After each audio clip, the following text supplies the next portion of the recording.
Well, welcome back to the Piney Woods Homestead, y'all. We are doing a full 2024 garden tour today. We'll go around. Lisa's going to be doing the talking, showing off everything that we have planted, and probably giving some shout outs to some folks along the way. Saturday we'll have a walk and talk, and then Lisa and I are taking a week off from making videos. We need a break, y'all, and we appreciate y'all understanding. Let's get into today's video. Thanks for being here, guys. Got company. Green anoles. Yep. They eat all the bugs out here. Yep. And this has always been our, well, not always, but for the past several years I've grown the small cantaloupes on it, and due to pest pressure from the cucumber beetles last year, I've decided to rotate them out, and I've just got one of my favorite flowers, and that's the first time I've been able to find seeds for it. Can't remember the technical name, but it's a black-eyed Susan vine. So I've got this running up the trellis for this year, and you can see them blooming out. Just have to keep training it to go up. And I don't remember, we didn't have this in the spring last year. I actually started growing it midsummer. It's a heat tolerant variety of lettuce, and it's absolutely fantastic. It's a Muir, which is a Botvian type lettuce, but it's crispy, it tolerates the heat, so it worked out well that you can have lettuce with your tomatoes in the summertime, which normally doesn't happen here. But they're filling out good, and bunching onions down this middle. These are my dwarf cherry tomatoes, and they're already putting a lot on. And the back is not a dwarf plant, but they are a mini bell pepper, so they'll be about 2 to 3 inches. They're like a snacking pepper. And then this other bed is just a duplicate, kind of a mirror image of the other front raised beds, and more lettuce and onions and dwarf tomatoes. The basil, which I have in both beds, this is a dwarf basil, so it won't get really probably much taller than that. It kind of bushes more than it gets tall.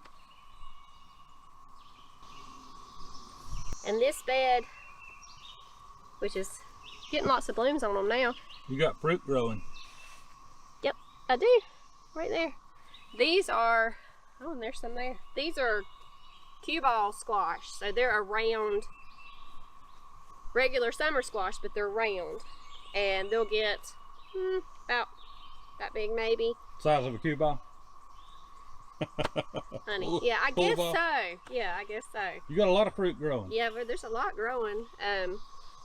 These are supposed to be a great, they've got a good disease resistant package, and they're supposed to be great about bearing through the whole season, so they're great for small market farmers, or if you want them for yourself, you probably wouldn't need this many of them, since they're supposed to, we'll see, they're supposed to be a heavy producer. So,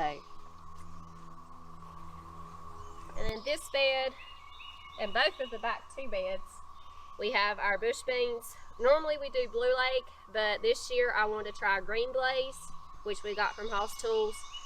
The thing with the Green Blaze is that in the heat of the summer, they're not going to drop their blooms, which, with our luck, I mean, we should have already been super hot now, and we haven't been, so we won't have to worry about, hopefully, the blooms dropping if it turns incredibly hot. And you got sunflowers growing on the back side, yes, right? I have sunflowers on the back side of both beds.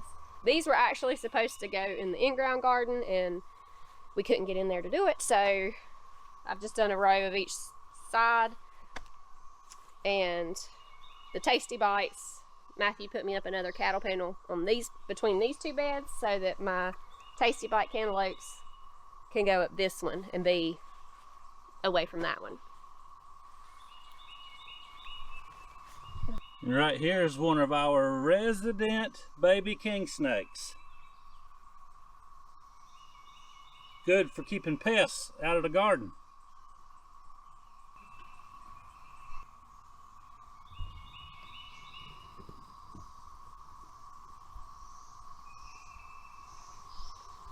You like your little mascot here, don't you? No, I don't. No, I actually was working in the bed the other day, and I'm working to train the cantaloupes, and just about grabbed him, and then he decided he wanted to come towards me. So that was... He's moving now. Yeah.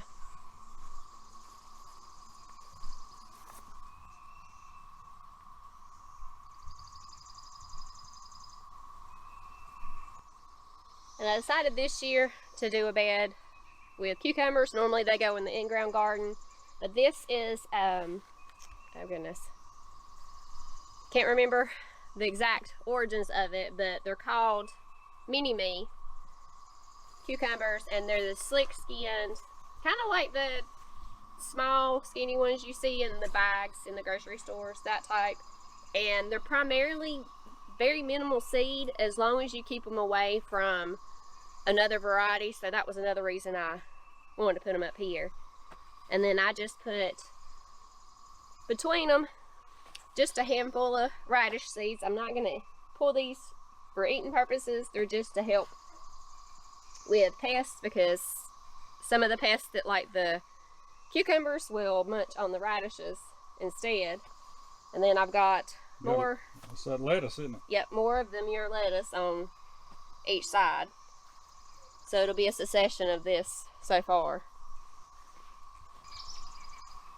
And this bed is our Golden Delight zucchini, which we prefer over regular variety zucchini.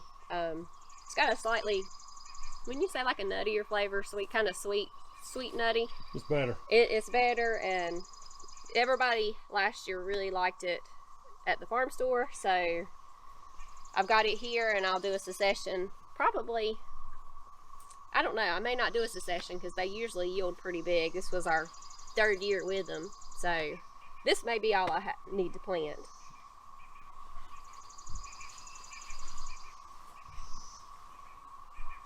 And then all of this bed is fairy tale eggplant, which is a small, they kind of grow in clusters instead of one great big eggplant.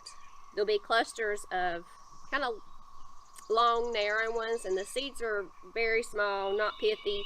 I like eggplant, but I've never grown it, and you know, there's a lot of pest pressure when you grow eggplants, so I'm kind of, it's been okay so far. They've gotten nibbled on some. The leaf hoppers started on them before I could even get them planted. But for pest purposes, I've got marigolds, I've got more of the dwarf basil, and a few nasturtiums, just kind of buffering them to try to help with when we don't spray what we spray. And my poor onion bed, we've had so many days of like gale force winds, and they all came from this direction, so they were constantly getting blown down. I've stood them up as long as I could until they got too tall, so I didn't really know if they were going to make, but they're actually starting to bulb up pretty good now, so it's going to be better than what I was figuring I was going to get.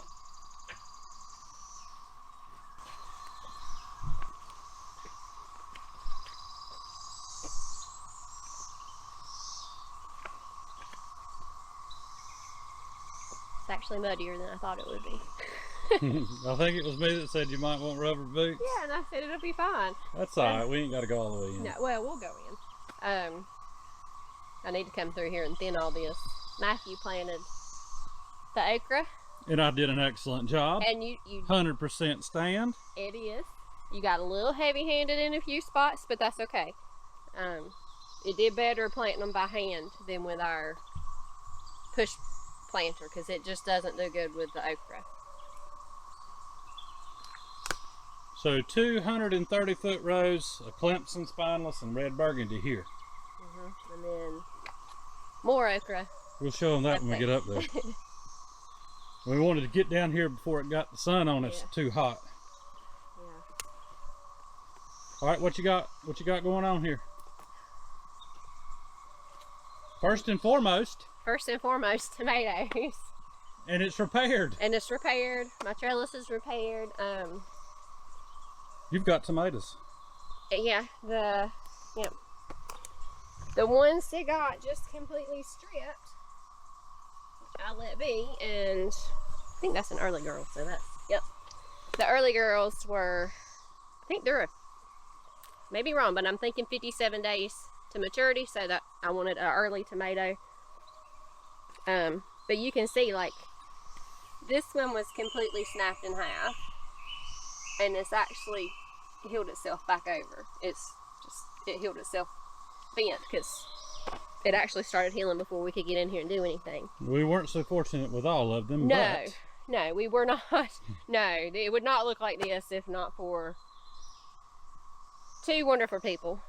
Well, more than two wonderful people, but our good friend Stanley brought me around 12 or 15 of his beautiful tomatoes, and then our dear, one of our many, I think, YouTube additional bonus mamas sent me red snapper and Halcinator plugs from House Tools. So, you know, like, there's plugs stuck here and there, so you can see like the little ones that are tucked here and there. And Stanley's were, for the most part, pretty good size to fall in line with these, so We'll just walk down here and show the plugs. Okay.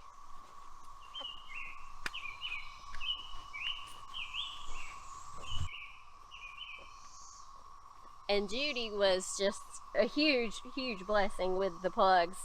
And I had above and beyond what I needed to replace. So the excess, actually, I had not finished out the end of these two rows. So they've been finished out. I finished out with the plugs here, and I think there's a few of them up on that row too.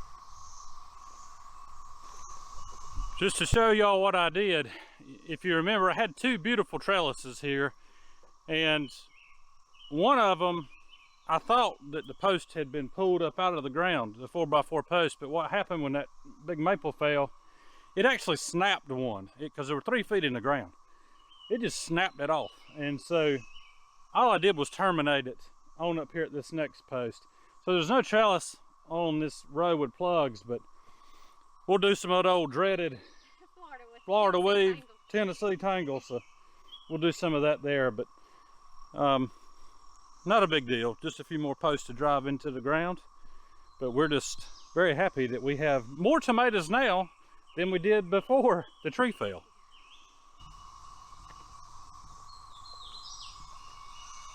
And this whole row is lots of jalapenos, and which we like the Colossus. The big ones. The big ones, yeah. And the King Arthur bell peppers, which we love. And then I added in red Marconis this year. I don't know what Gold Rush banana pepper. I'm trying to think. Gold Rush banana pepper, and just a few pepperoncinis. We grew those year before last. Cayennes. And habaneros. And amazingly, you know, most of the damage was to our tomatoes, but the tree fell, you know, all the way up there. And I thought I had lost more peppers than what I had, but there was kind of a bend in the tree, so we only lost a few cayennes. And if you've ever grown cayennes, out of 5, losing 2 plants is... It's okay. It's okay. I'm hoping that it is a little less tacky this evening. I really need to wheel hoe down here. The weeds are starting to come on up. Yeah. What you got here?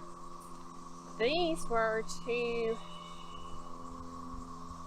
cucumbers from... You got a little cucumber. Yeah. A little cucumber there. There's several little ones.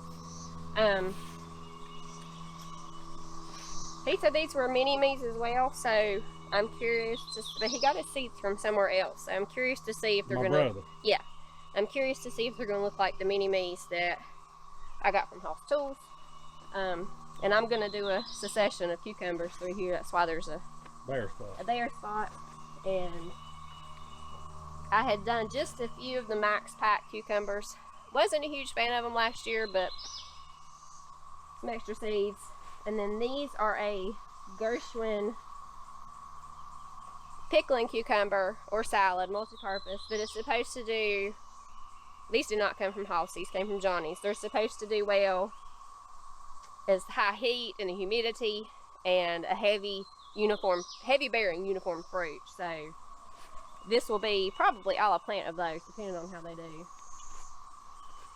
And then the row is finished out with my dwarf sunflowers down here.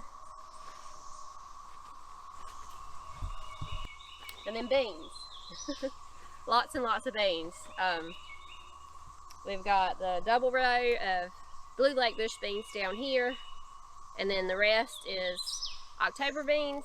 3 rows of October beans. 3 rows of October beans. And walk on up through here. But they've all came up good. You were concerned they wasn't all going to come up, but they did. They did overnight, yeah.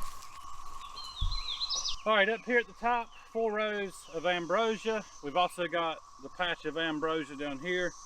That everything's looking good. We just need it to get on up a little bit higher and a little drier so that we can fertilize, side dress, and hill it. We've got a whole 80, well actually close to 100 feet of watermelons that I planted by seed, and they've all come up. It's a mix of Charleston Gray and Sangrias.